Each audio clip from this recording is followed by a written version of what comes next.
Olá pessoal, sejam bem-vindos. Hoje nós vamos tratar do quinto tema a respeito da doutrina da eclesiologia, que é a doutrina da igreja. Nós nos propomos lá no início do ano a fazer um esboço dos temas principais da teologia, uma certa forma para que a gente equalize, para que a gente equipare talvez o nosso conhecimento teológico, porque a partir desse fundamento nós podemos construir outros conceitos, elaborar conceitos. Então, quando nós falamos que em um mês, 5 aulas, nós vamos falar sobre a doutrina da igreja, nós não esperamos esgotar todos os temas. Por exemplo, nós não falamos sobre formas de governo, nós não falamos sobre a adoração comunitária, nós não falamos sobre liturgia, e são temas que claramente são importantes, mas dentro daquilo que é essencial, talvez, dizer da igreja, nós focamos então em falar a respeito do que a própria palavra de Deus diz que a igreja deve ser. Nós elaboramos aí a partir daquilo que o Concílio de Nicéia estabelece como sendo marcas essenciais da igreja. Depois nós falamos, na semana passada, sobre o primeiro dos sacramentos que nós adotamos e também fizemos uma introdução ao que é o sacramento. E hoje nós vamos falar sobre o batismo. Então, nós temos em Mateus 28, 19 a 20, o texto clássico que a igreja assume, a igreja entende como a ordem de Jesus para que nós façamos isso. Ali no versículo 19 do capítulo 28 diz: Ide, portanto, fazei discípulos de todas as nações, batizando-os em nome do Pai, do Filho e do Espírito Santo, ensinando-os a guardar todas as coisas que vos tenho ordenado. E eis que estou convosco todos os dias até a consumação dos séculos. Bom, irmãos, como eu disse, esse texto ele tem sido o texto clássico utilizado pela igreja cristã para entendermos e para aplicarmos essa segunda forma de sacramento, que é o batismo. É claro que nós temos outros textos para fundamentar a importância do batismo, e nós vamos fazer aqui pelo menos 2 momentos nessa aula. A primeira parte é um histórico, ou para que a gente tenha claro como isso funcionava, e também até algumas expressões bíblicas que são utilizadas e às vezes nós não temos clareza do que elas significam. E depois nós vamos falar um pouco sobre o nosso dia a dia, como que nós, como igreja presbiteriana, entendemos e realizamos, esse sacramento do batismo. É preciso, antes de entrar no tema, dizer que o tema do batismo, assim como o da Santa Ceia, ainda que seja claramente ordenado nas Escrituras, ele não é um tema simples dentro das igrejas e das denominações. Então, uma discussão clássica sobre isso e uma divergência clássica sobre o batismo é, por exemplo, a quantidade de água que se usa. Então, há aqueles que, como nós, na verdade, entendemos que o batismo é por aspersão, e existem aqueles que entendem que o batismo tem que ser por imersão. Uma outra discussão sobre o batismo é se crianças devem participar, e assim por diante. Então, não é um tema simples, mas ele é essencial, e por isso que a gente vai conversar um pouco, pensar um pouco sobre isso hoje. A primeira coisa que eu preciso dizer é que o batismo ele não foi inventado por Jesus. Então já havia dentro do judaísmo a prática de batizar aqueles homens, principalmente homens, chamados de prosélitos. Esses eram aqueles que não tinham descendência judaica, não tinham parentesco com o judaísmo, mas resolviam na sua vida assumir a religião judaica. Então, havia ali 3 processos, né, a serem feitos para que alguém viesse a ser judeu. O primeiro é uma profissão de fé dentro da crença do judaísmo. Então, basicamente, assumir a Torá, os 5 primeiros livros da Bíblia como regra, como direção da vida, assumir os sacrifícios, tudo aquilo que era feito pelos judeus como a sua prática religiosa, e isso era feito então publicamente. Havia também, sendo homem, a necessidade de realizar a circuncisão, independente da idade que ele tivesse, mesmo que fosse um idoso, teria que fazer a circuncisão. E também passar por um processo de purificação muito semelhante ao batismo, inclusive usando o símbolo da água como esse elemento da purificação. Então, todo prosélito, na verdade, a gente pode usar esse nome, pode usar gentil, mas aí gentil seria uma classe maior de pessoas, né? O prosélito é aquele que tem interesse no judaísmo. Enfim, todos os homens, exceto os judeus, todas as pessoas, exceto os judeus, eles eram considerados impuros. Por isso, quando eles assumiam a religião verdadeira, eles tinham que passar por esse processo, esses 3 processos. Então, já no judaísmo, nós temos uma espécie de batismo. E o batismo sendo entendido como algo que purifica e sendo aplicado àqueles que estavam passando por uma mudança de vida. Depois, nós temos o início do Novo Testamento, uma figura muito importante, fundamental, eu diria, no ministério de Jesus, que é João Batista. E aí nós temos algumas expressões na Bíblia que falam do batismo de João.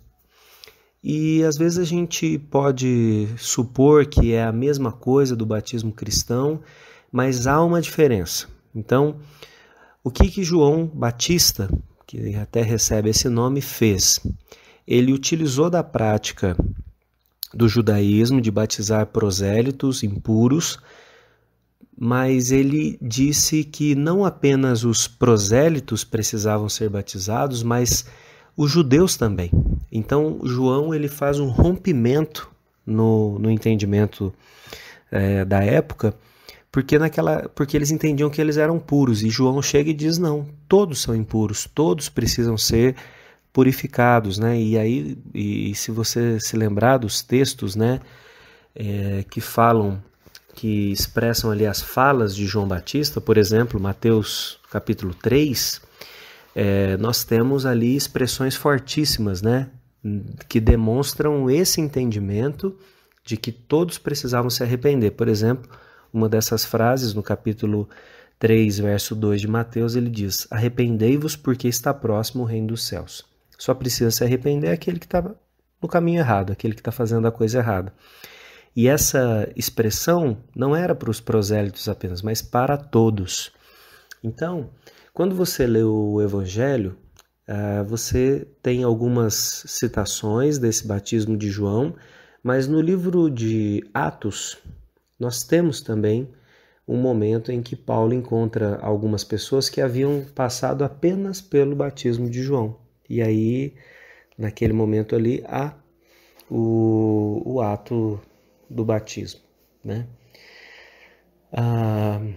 Então veja, nós precisamos entender que existia essa diferença.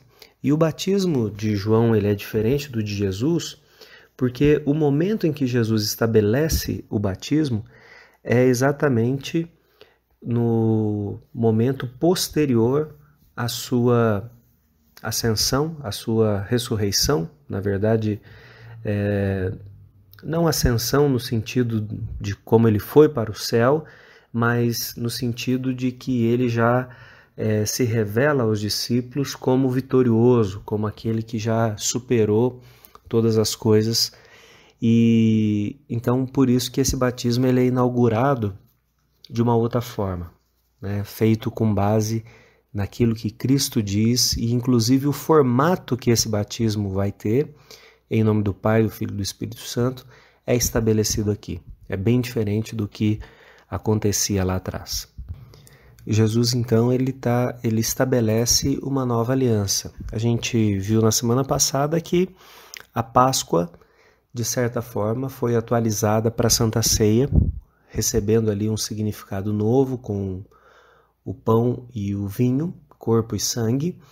E aqui nós temos o mesmo elemento, que é a água, né? Sempre há nas alianças que são feitas um símbolo, né? Então, por exemplo, quando você lembra de Noé, você lembra que Deus estabeleceu ali que um arco, sempre que chovesse, apareceria um arco, hoje a gente chama isso de arco-íris, para, entre aspas, lembrar Deus de que ele não iria mais destruir a terra com um dilúvio.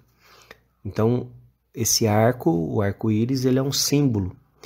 Quando nós temos a aliança com Abraão, nós temos a circuncisão. Então, a circuncisão, ela significava esse símbolo, né?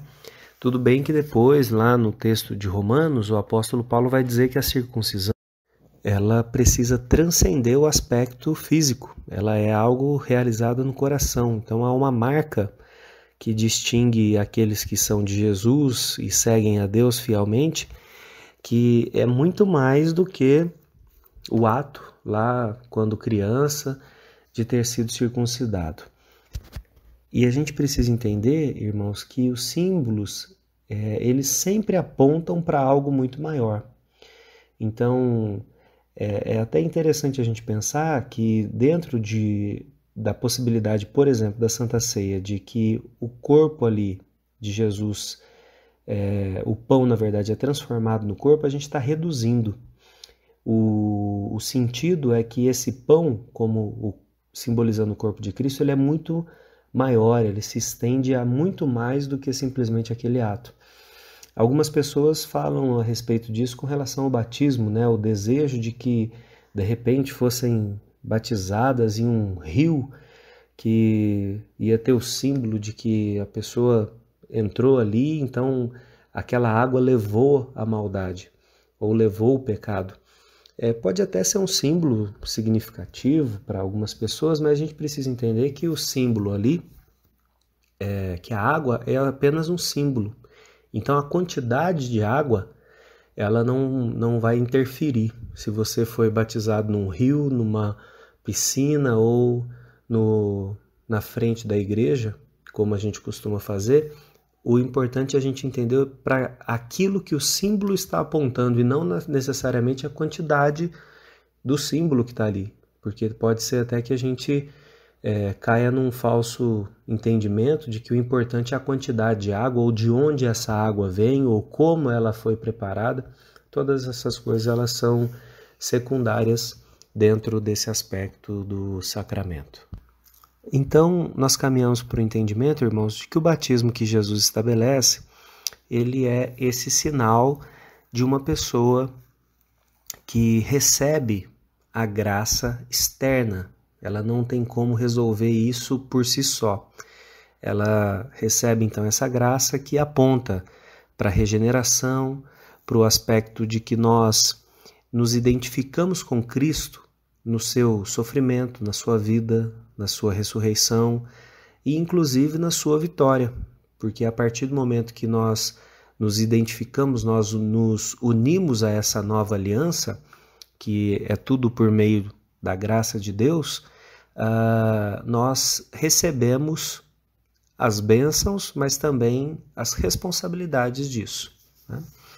E isso tudo é feito na nossa igreja de uma forma que o símbolo aponta para essas coisas. Então, por exemplo, se você é um adulto que acaba de chegar à igreja e vai ser batizado, deseja ser batizado para ser membro da igreja, naquele momento você vai fazer duas coisas. Você vai professar a sua fé e vai ser batizado.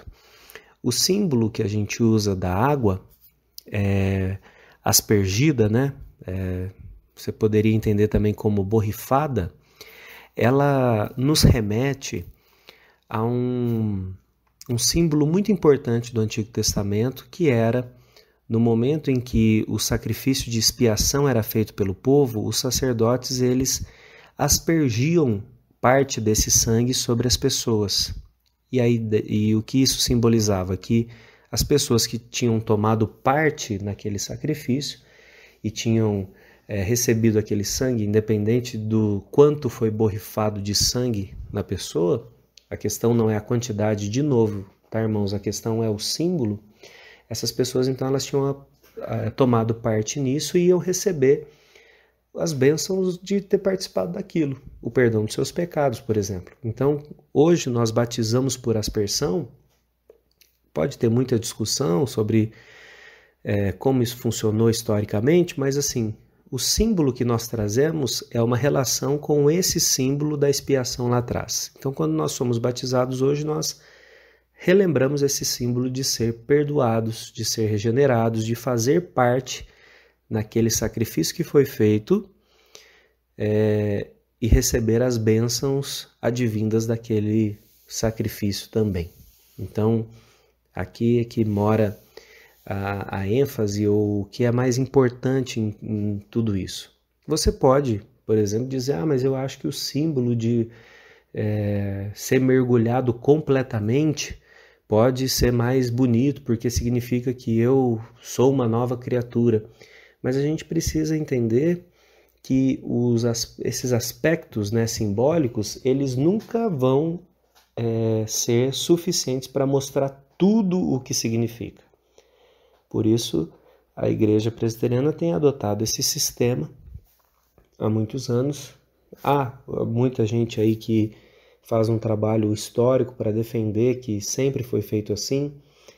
Se você procurar a respeito disso, você vai ver que tem gente que fica discutindo quanto de água tinha lá no batismo de Jesus, quando João Batista o fez, se eles estavam num local profundo, se eles estavam num local onde apenas a água batia pela canela.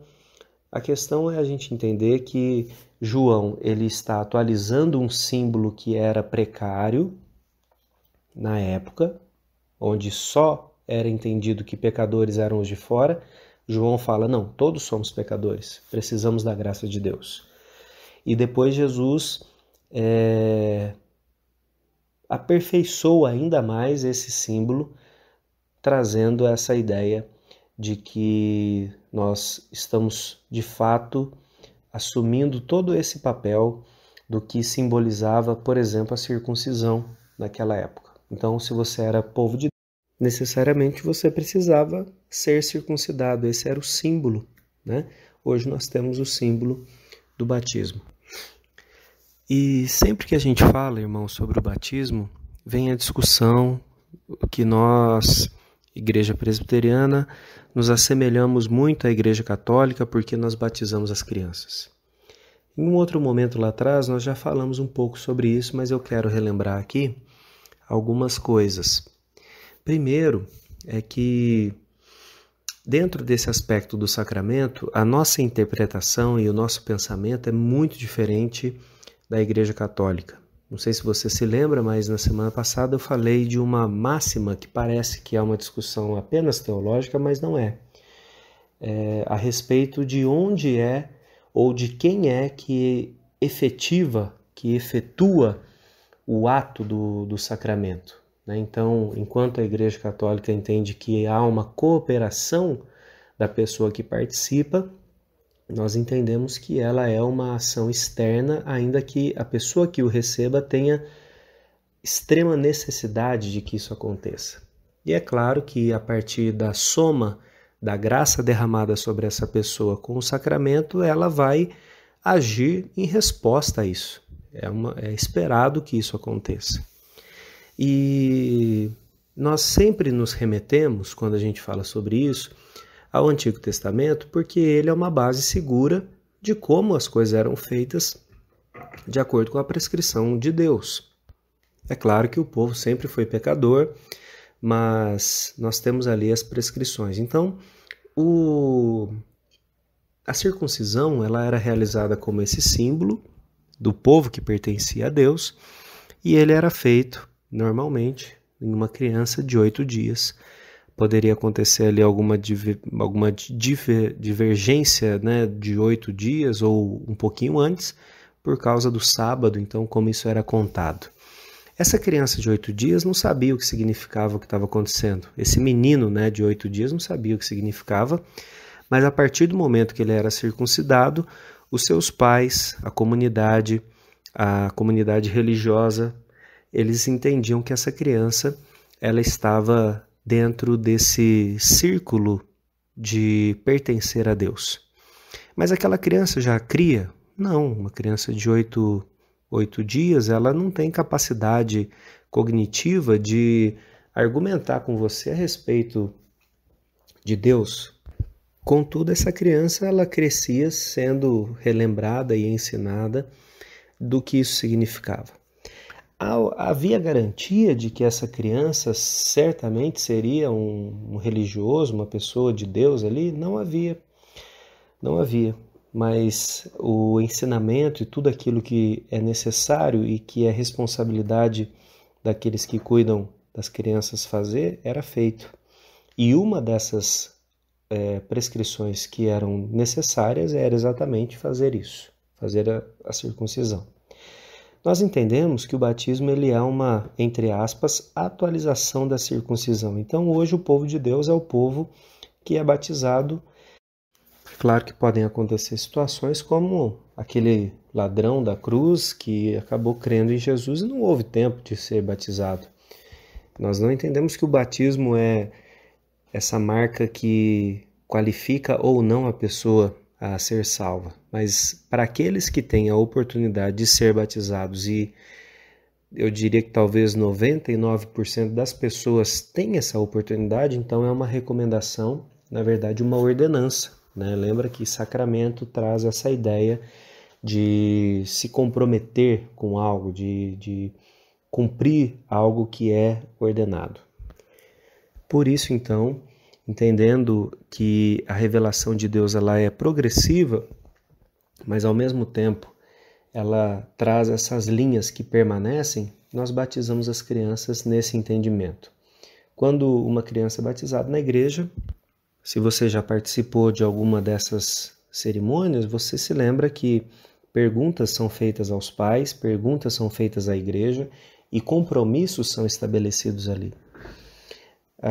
Você poderia me dizer, mas a gente já não ia cuidar das crianças, independente se elas fossem batizadas ou não? Eu diria que sim, porque se a gente não fizesse, nem cristão a gente seria. Mas a questão do compromisso que nós estabelecemos diante de Deus ela é bem diferente. E a mesma percepção era a daqueles pais que circuncidavam os seus filhos lá no Antigo Testamento. Eu vou fazer uma citação aqui, irmãos, de um livro que é um livro bem pequeno, ele traz muita clareza com relação a esse tema. É um livro que se chama Para Vós e para Vossos Filhos, de um pastor chamado Paulo Anglada. Ele já é falecido, reverendo Paulo Anglada, mas é possível encontrar esse livro para adquirir na internet. E em um dos seus capítulos, falando a respeito do símbolo, desse selo do Pacto da Graça, ele diz assim: o batismo, assim como a circuncisão, é o rito público ou forma externa determinado por Deus para simbolizar e selar a admissão de pessoas na igreja visível, como beneficiárias do pacto eterno da graça e objeto do seu cuidado especial, com vistas à promoção do reino e da glória de Deus no mundo. Então, eu gosto dessa definição porque deixa claro que nós não somos batizados para depois do batismo sermos colocados numa estante para que as pessoas, como se fosse uma forma de exibição, nós, na verdade, somos batizados como uma forma de qualificação, capacitação, habilitação para viver nesse mundo, para honrar a Deus nesse mundo, para glorificar a Deus nesse mundo. Da mesma forma, é como eu entendo a questão do batismo infantil. Nós não batizamos as crianças simplesmente para ter uma fotinha de lembrança colada na geladeira. Nós batizamos as crianças com o entendimento de que o nosso compromisso é tão sério que nós fizemos esse compromisso diante da comunidade, de que nós vamos ensinar o evangelho para essas crianças e aquilo tudo que for possível, humanamente dizendo, e até passando para o campo espiritual, nós vamos fazer. Então nós vamos ensinar, nós vamos orar, nós vamos levar à igreja, nós vamos fazer tudo aquilo que é possível e orar por elas, né? Dedicando, como muitos pais fizeram, e por razões que nós não... é impossível que eu cite aqui ou que eu determine aqui, alguns desses filhos estão na igreja, outros não estão, alguns já se afastaram da igreja e depois retornaram, outros ainda não retornaram, e nós continuamos orando, porque as promessas que foram feitas diante da igreja, elas continuam. Então, nós entendemos que essa necessidade de continuar orando, buscando, evangelizando, ensinando, ela vai permanecer sempre. Mas o que o pastor Paulo diz aqui é muito importante para a gente entender que o batismo ele não é, de forma nenhuma, algo que a gente vai realizar ou que vai receber e a gente vai ficar estampando isso para as pessoas como se isso fosse tudo o que a gente precisava. Na verdade, o batismo ele é o início, ele é a inserção nossa, da nossa família, no povo de Deus. Então, quando nós somos batizados, nós somos inseridos nessa família e participamos dessa comunhão através da Santa Ceia. Então, a gente não precisa ser batizado 2 vezes, 3 vezes. A gente é batizado uma única vez. Primeiro, porque nós entendemos que a eficácia do batismo ele não está em quem é batizado ou no tempo, ou quanto tempo faz que a pessoa foi batizada. Mas eu fui batizado na infância, continua valendo para a idade adulta? Continua valendo, claro que continua. Porque não é o tempo, né? Não é exatamente como isso foi feito, mas no nome de quem foi feito, né? Então, veja como Jesus determina essas coisas, né?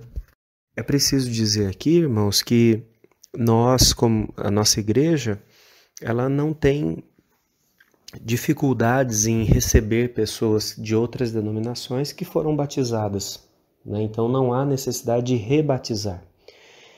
É algo que acontece se você for da igreja presbiteriana para outra igreja. Então, dependendo da igreja que você for, até eu acho que hoje isso ficou um pouco menos, mas igrejas batistas rebatizavam presbiterianos também. Algumas, né? Nós chamamos, né, de rebatizar, por exemplo, pessoas que vieram da igreja católica, porque o fundamento teológico é diferente, a forma como se é compreendido esse processo é bem diferente, por isso nós fazemos novamente. E também daqueles grupos que nós entendemos que são seitas. Quando é assim, então nós também fazemos o rebatismo, né? Independente de quanto tempo faz que essa pessoa foi batizada, ou como isso foi feito, ou o impacto que isso teve, nós entendemos que o fundamento que a gente está estabelecendo ele é bem diferente dessas outras igrejas, ou como nós chamamos de seitas, né? Para a gente caminhar para o final, um texto que eu indico para que você leia é Atos capítulo 2, a partir ali do versículo 37, há um relato aqui de muitas pessoas sendo batizadas, e o verso 39 em especial, ele diz assim: pois para vós outros é a promessa, para vossos filhos e para todos os que ainda estão longe, isto é, para quantos o Senhor nosso Deus chamar. O que indica aqui, meus irmãos, que o batismo ele é uma graça que necessariamente precisa ser estendida para toda a nossa família. E eu digo que nós precisamos desejar, almejar, talvez, que toda a nossa família tenha, de fato, essa experiência de passar pelo batismo. porque isso ilustra, simboliza que os nossos eles estão aos pés de Jesus, eles estão reconhecendo o senhorio de Jesus. As crianças sendo ensinadas nos caminhos e os pais vivendo esses caminhos, irmãos mais velhos vivendo esses caminhos para que no momento oportuno cada um de nós venha fazer a sua profissão de fé, venha colocar publicamente aquilo que Jesus fez e é como Senhor da nossa vida. Então, irmãos, os dois elementos aí, os dois sacramentos que nós seguimos, a Santa Ceia e o batismo, determinados por Jesus, e nesses moldes, como eu fui dizendo, é que a Igreja Presbiteriana entende e tem feito durante toda a sua existência. Como eu disse desde o início, existem igrejas, existem grupos que pensam diferentes, que entendem diferente. Nós precisamos ter sabedoria aí para entender, para lidar com todas as questões. E eu diria mais, eu diria que a gente precisa ter bom senso para escolher as nossas batalhas. Tem gente que passou a vida inteira brigando sobre qual era o local onde João Batista tinha batizado Jesus para poder determinar a quantidade de água que havia.